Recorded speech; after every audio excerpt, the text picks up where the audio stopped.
Leviticus chapter 11.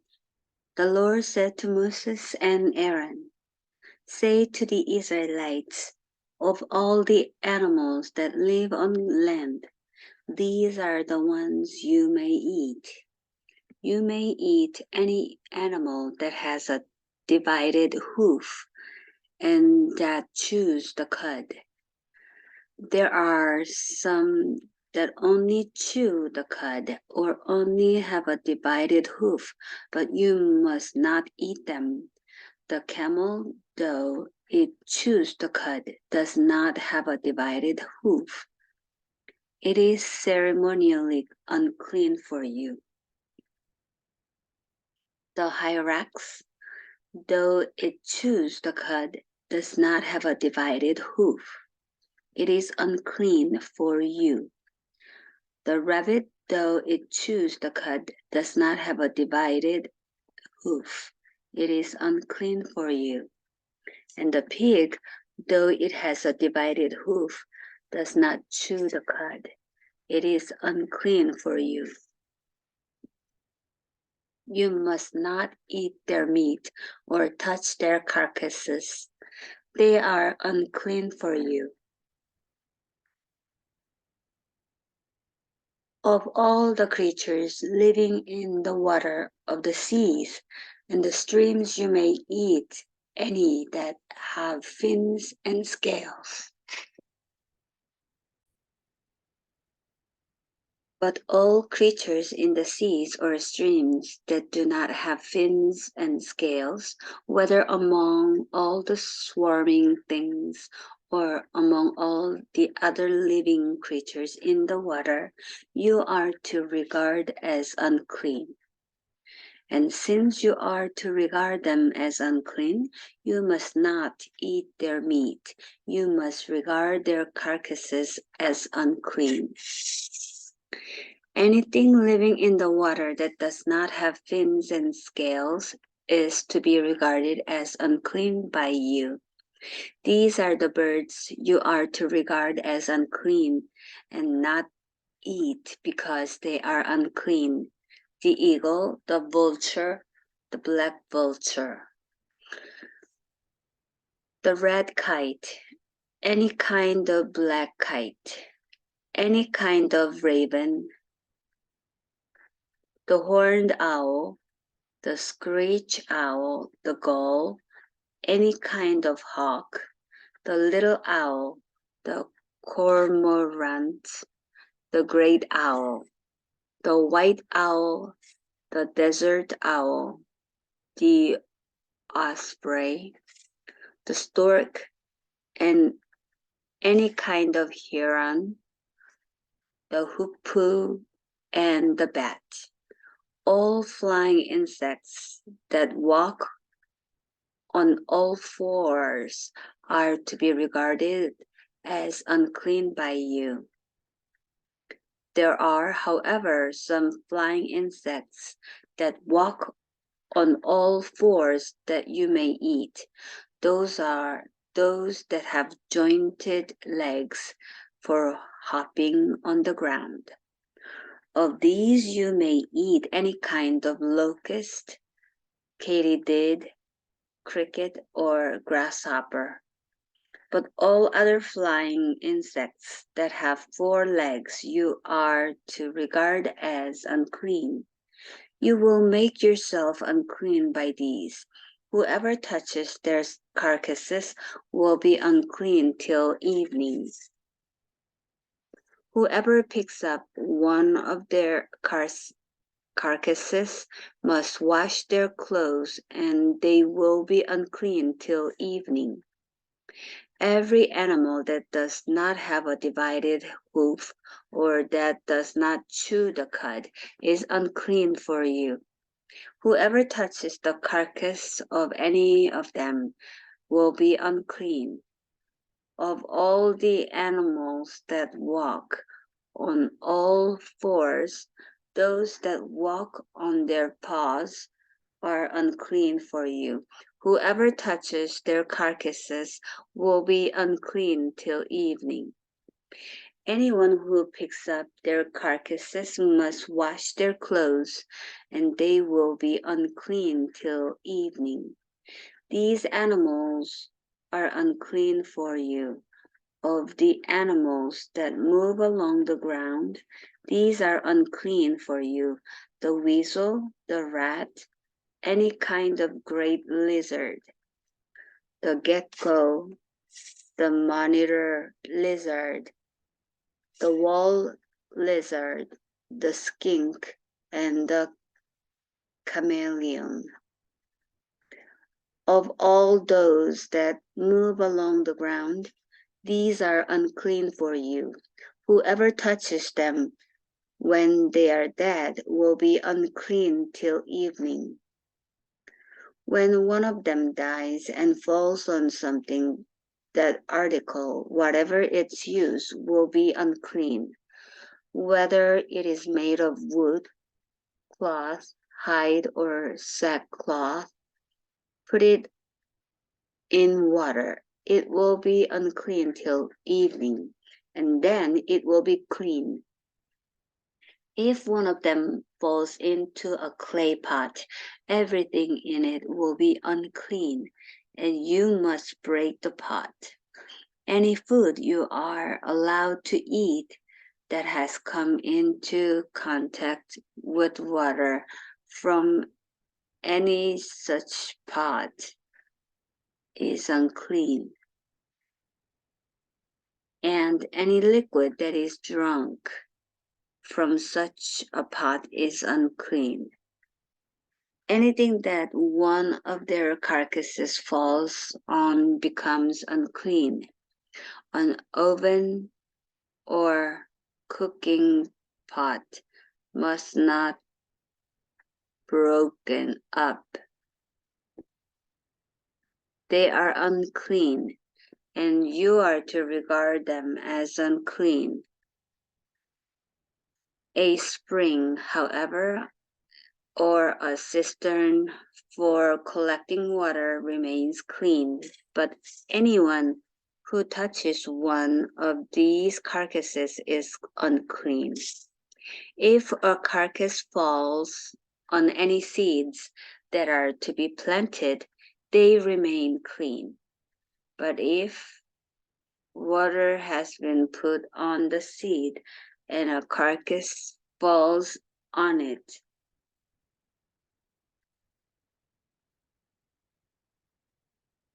it is unclean for you. If an animal that you are allowed to eat dies, anyone who touches its carcass will be unclean till evening. Anyone who eats some of its carcass must wash their clothes, and they will be unclean till evening. Anyone who picks up the carcass must wash their clothes, and they will be unclean till evening. Every creature that moves along the ground is to be regarded as unclean. It is not to be eaten. You are not to eat any creature that moves along the ground. When it covers on its belly and walks on all fours or on many feet, it is unclean. Do not defile yourselves by any of these creatures. Do not make yourselves unclean by means of them, or be made unclean by them. I am the Lord your God. Consecrate yourself and be holy, because I am holy. Do not make yourselves unclean by any creature that moves along the ground. I am the Lord who brought you up out of Egypt to be your God. Therefore be holy, because I am holy. These are the regulations concerning animals, birds, every living thing that moves about in the water, and every creature that moves along the ground. You must distinguish between the unclean and clean, between living creatures that may be eaten, and those who may not be eaten.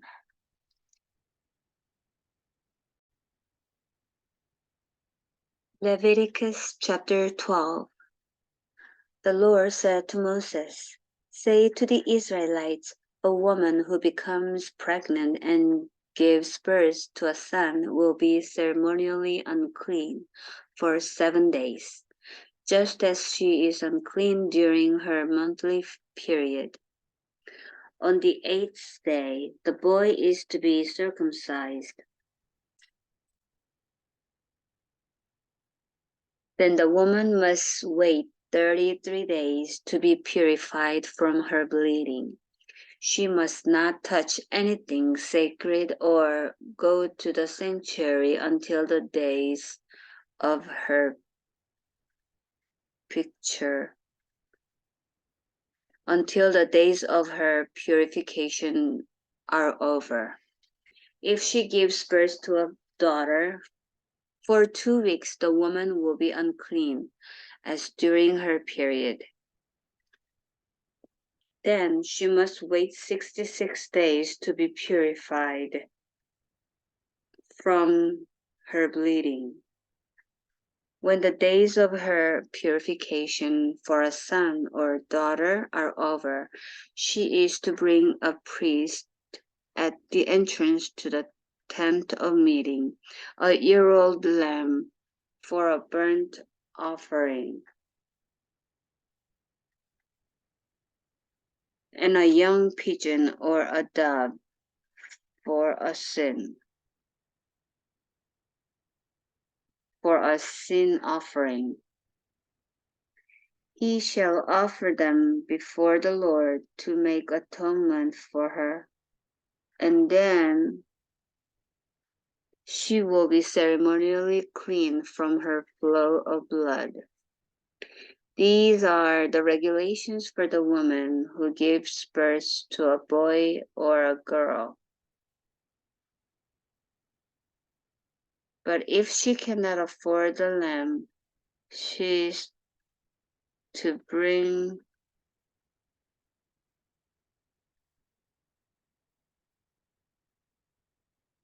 two doves or two young pigeons, one for a burnt offering and the other for a sin offering.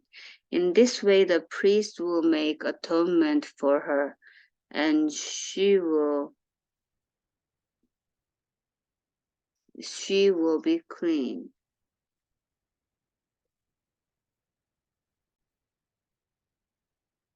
Leviticus chapter 13. The Lord said to Moses and Aaron, "When anyone has a swelling or a rash or a shiny spot on their skin, that may be a defiling skin disease. They must be brought to Aaron the priest or to one of his sons who is a priest. The priest is to examine the sore on the skin, and if the hair in the sore has turned white and the sore appears to be more than skin deep, it is a defiling skin.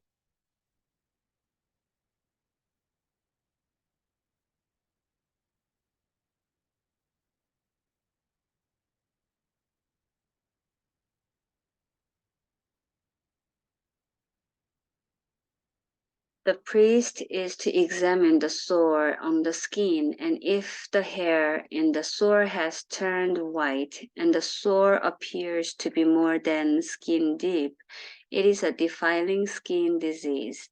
When the priest examines that person, he shall pronounce them ceremonially unclean. If the shiny spot on the skin is white but does not appear to be more than skin deep, and the hair in it has not turned white, the priest is to isolate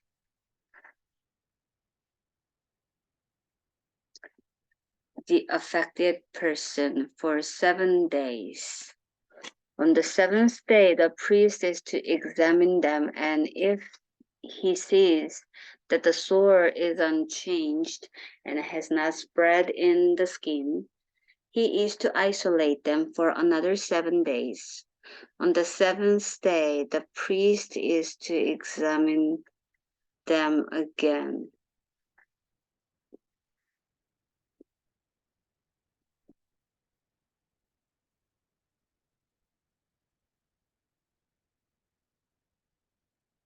On the seventh day, the priest is to examine them again, and if the sore has faded and has not spread in the skin, the priest shall pronounce them clean. It is only a rash. They must wash their clothes and they will be clean. But if the rash does spread in their skin after they have shown themselves to the priest to be pronounced clean, they must appear before the priest again. The priest is to examine the person, and if the rash has spread in the skin, he shall pronounce them unclean. It is a defiling skin disease. When anyone has a defiling skin disease, they must be brought to the priest. The priest is to examine them, and if there is a white swelling in the skin that has turned the hair white, and if there is raw flesh,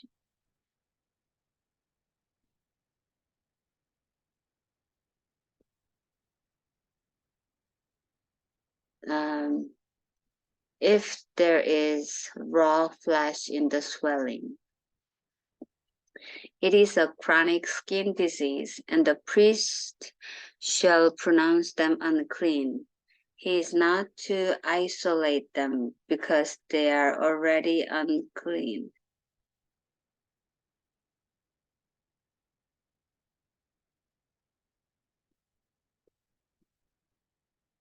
If the disease breaks out all over their skin and so far as the priest can see, it covers all the skin of the affected person from head to toe, head to foot. The priest is to examine them, and if the disease has covered their whole body, he shall pronounce them clean. Since it has all turned white, they are clean. But whenever raw flesh appears on them, they will be unclean. When the priest sees the raw flesh, he shall pronounce them unclean. The raw flesh is unclean. They have a defiling disease. If the raw flesh changes and turns white, they must go to the priest. The priest is to examine them, and if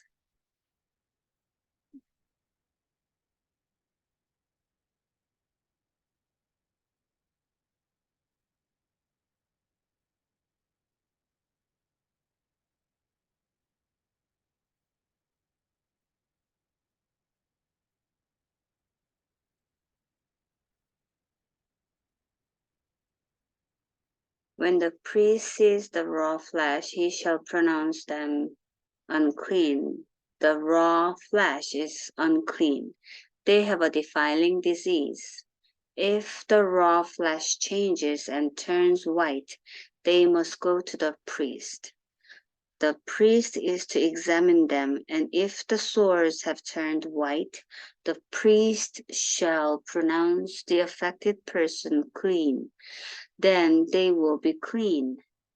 When someone has a boil on their skin and it heals, and in the place where the boil was, a white swelling or reddish white spot appears, they must present themselves to the priest.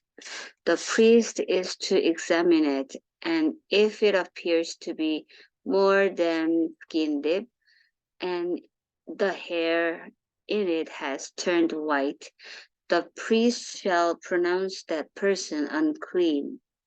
It is a defiling skin disease that has broken out where the boil was. But if, when the priest examines it, there is no white hair in it, and it is not more than skin deep and has faded, then the priest is to isolate them for 7 days.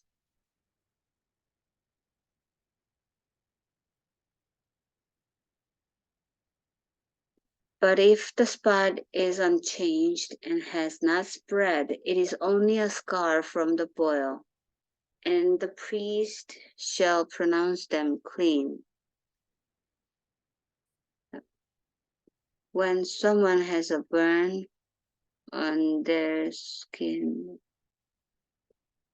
and a reddish white or white spot appears in the raw flesh or the burn, the priest is to examine the spot, and if the hair in it has turned white and it appears to be more than skin deep, it is a defiling disease that has broken out in the burn. The priest shall pronounce them unclean. It is a defiling skin disease. But if the priest examines it and there is no white hair in the spot, and if it is not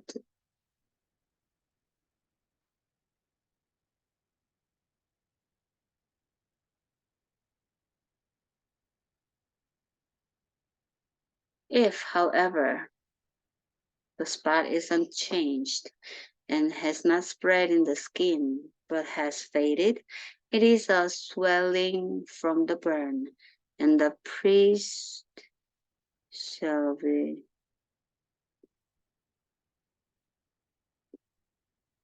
It is a swelling from the burn, and the priest shall pronounce them clean.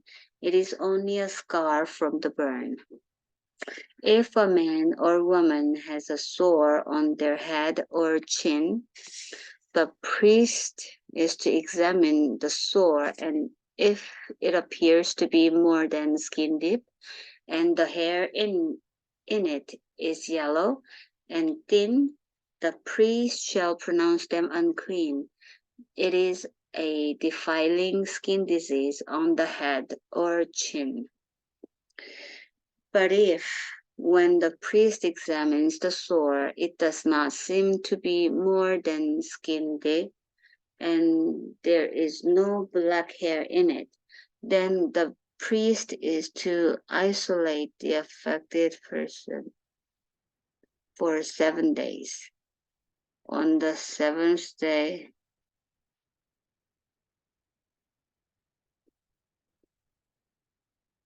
the priest is to examine the sore, and if it has not spread, and there is no yellow hair in it, and it does not appear to be more than skin deep, then the man or woman must shave themselves except for the affected area, and the priest is to keep them isolated another 7 days.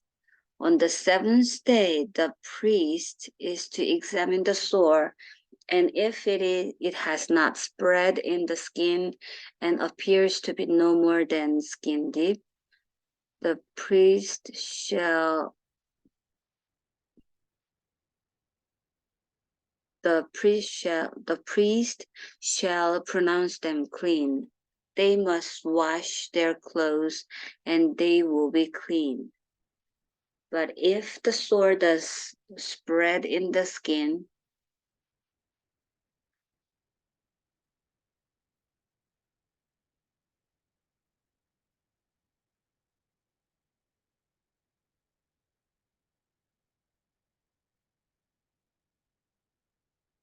if, however, the sore is unchanged so far as the priest can see, and if black hair has grown in it, the affected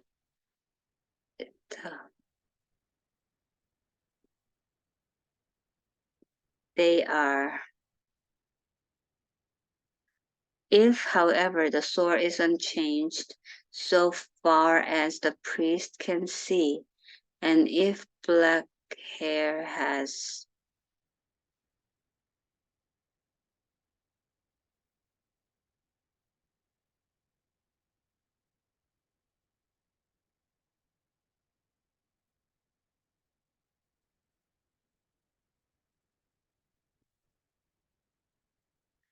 If, however, the sore is unchanged so far as the priest can see, and if black hair has grown in it, the affected person is healed. They are clean, and the priest shall pronounce them clean. When a woman and a woman, when a man or a woman has white spots on the skin, the priest is to examine them, and if the spots are dull white, it is a harmless rash that has broken out on the skin. They are clean. A man who has lost his hair and is bald is clean.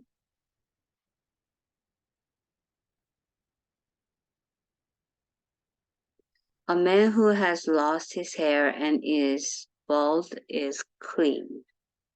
If he has lost his hair from the front of his scalp and has a bald forehead, they are clean.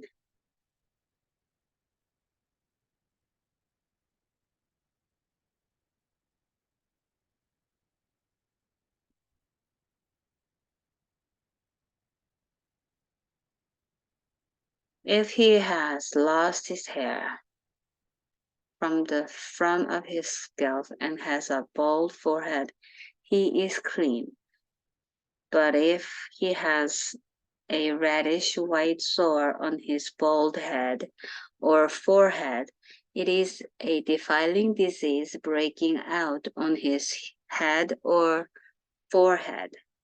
The priest is to examine him, and if the swollen sore on his head or forehead is reddish white like a defiling skin disease, the man is diseased and is unclean. The priest shall pronounce him unclean because of the sore on his.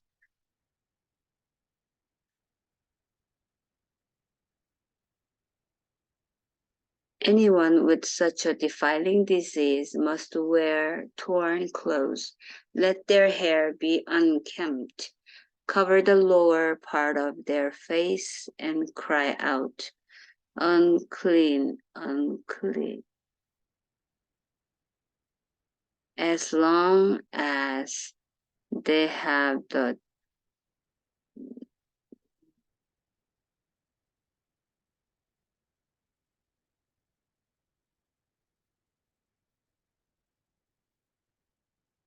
as long as they have the disease, they remain unclean.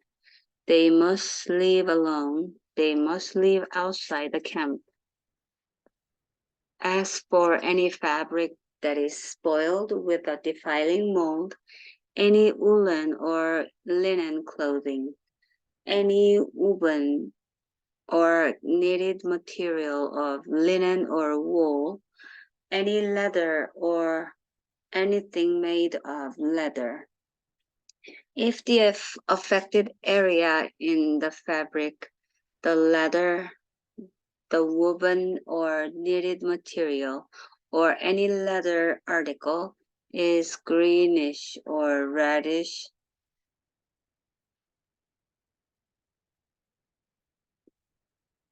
the priest is to examine the affected area and isolate the article for 7 days. On the seventh day, he is to examine it, and if the mold has spread in the fabric, the woven or knitted material, or the leather, whatever it's used, it is a persistent defiling mold, the article is unclean. He must burn the fabric the woven or knitted material of wool or linen or any leather article that has been spoiled because the defiling mold is persistent. The article must be burned. But if, when the priest examines it, the mold has not spread in the fabric, the woven or knitted material, or the leather article, he shall order that the spoiled article is washed. Then he is to isolate it for another 7 days. After the article has been washed, the priest is to examine it again, and if the mold has not changed,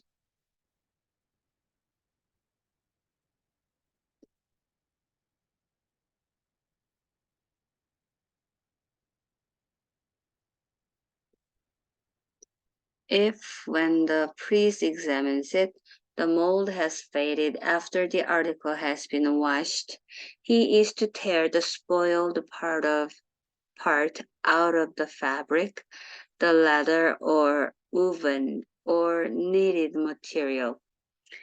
But if it reappears in the fabric, in the woven or knitted material, or in the leather article, it is a spreading mold. Whatever has the mold must be burned. Any fabric, woven or knitted material, or any leather article that has been washed and is rid of the mold must be washed again.